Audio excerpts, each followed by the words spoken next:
அட எனக்கு மட்டும் தான் இப்படி நடக்குதா இல்லை எல்லாருக்குமே இப்படி நடக்குதா அப்படின்னான்னு தெரிலங்க. ஏன்னு பார்த்தீங்கன்னா இன்றைக்கி பார்த்தீங்கன்னா நானும் என் ஃப்ரெண்டு மாயா ரோட்டில் ரவுண்ட் அடிக்கும்போது பயங்கரமாக பசிதுங்க.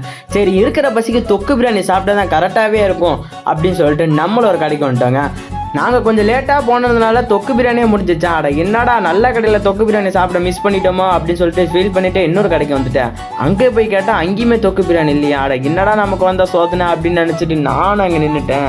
நீங்கள் நம்ம சேனலை சப்ஸ்கிரைப் பண்ணாமல் இருந்தீங்கன்னா சப்ஸ்கிரைப் பண்ணிக்கோங்க, கூட வந்து லைக் பட்டனை தட்டி விட்டுருங்க. ஏன் சொல்கிறேன்னு பார்த்தீங்கன்னா நீங்கள் பார்க்குறீங்க ஆனால் சப்ஸ்கிரைப் பண்ண மாட்டேறீங்க. எனக்காக அந்த சப்ஸ்கிரைப் பட்டனை மட்டும் கொஞ்சம் தட்டி விட்டுருங்க. அதுக்கப்புறம் இன்னொரு கடைக்கு வந்துட்டேன். நம்மளால் பிரியாணி தான் சாப்பிட முடியல, இங்கே மீன் ஃப்ரை நல்லா சுட சுட போட்டுக்கிட்டு இருந்தாங்க. சரி நம்மளும் மீன் ஃப்ரை வாங்கிட்டு போய் வீட்டில் சாப்பிட்டு பார்க்கலாம் அப்படின்னு சொல்லிட்டு நானும் இந்த கடைக்கு வந்துட்டேன். இந்த கடை கரெக்டாக எங்கே லொக்கேட்டாக இருக்குன்னு பார்த்தீங்கன்னா நம்ம மாமரத்து மடை பக்கத்துலேயே லொக்கேட்டாக இருக்குங்க. அதுக்கப்புறம் அந்த அக்கட்டை போய் நாங்கள் ஒரு 60 ரூபாய்க்கு மீன் ஃப்ரை கொடுங்க அப்படின்னு சொல்லியிருந்தோம். அந்த அக்காவும் சுட சுட இருக்கிற மீனை பார்சல் பண்ணி இந்த மொட்டை கொடுத்துருந்தாங்க. நம்ம வீட்டில் வந்து ட்ரை பண்ணி பார்க்கும்போது டேஸ்ட் மெல்ல அடிப்பொலியாக இருந்ததுங்க.